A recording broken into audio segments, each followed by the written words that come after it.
At Christmas time in the Holy Land, if you dig in the right place, you might just find Jesus' footsteps right below the surface. When they first dug here, they planned to unearth a new hotel site.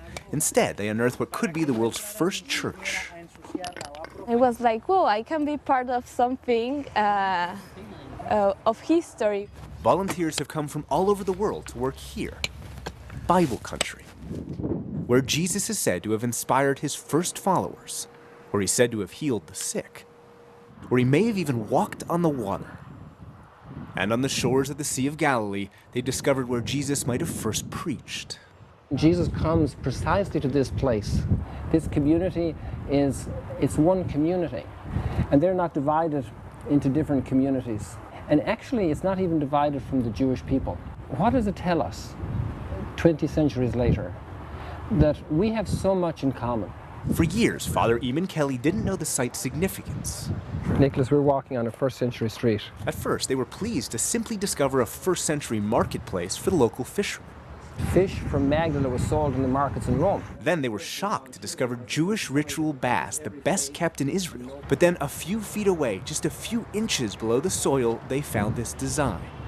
It's an unending pattern. It has that significance of eternal life. Then these mosaics. For us, they're very special. They're first century. The fact of having a mosaic in the first century synagogue was unheard of until this discovery. Then these benches for the faithful. Oh, you could imagine him sitting here in the center of this inner step, or over here by this pillar. Why not? And then... Wow. That's amazing. This was here for 2,000 years. Nobody knew about it. And I think this blue actually was the first time they found in the country here. And this is contemporary to Pompeii. They realized this was one of the oldest synagogues. On one stone, the oldest menorah ever discovered in a religious structure. Another still had grooves for a Torah. On the sides of the stone, that the teacher, the rabbi, is opening up his scroll, and he's rolling out the spools here. And that rabbi that Father Kelly is talking about? There's a group of people following Rabbi Jesus. Obviously, you could say that this is the beginning. The beginning, where every road and every step is historic. Jesus walked inside this road. Jesus come here, meet the people here, in the synagogue, in the market. Palestinian archaeologist Arfan Najjar may be Muslim, but he feels Jesus' presence as much as anyone. This excavation changed the history. Nobody imagined that we will have here clear city from the first century.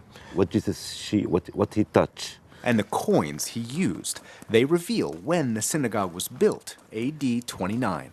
Nowadays, our culture seems to pit us against each other, classes, races, faiths. In that sense, we ask, why did Providence allow us to find this place 2,000 years later? It's a call for open our arms to more religions, to be more open. I'm Muslim. The city, it's Jewish.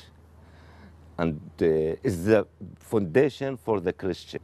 Together, we make the future. In a time of so much conflict and division, we need it today.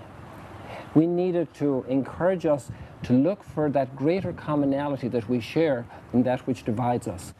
A place where different faiths were united as the faithful in this temple, this church. Nick Schifrin, Al Jazeera, Magdala. Well, the location is also said to be the birth site of Mary Magdalene, one of the closest followers of Jesus. Because of that history, the site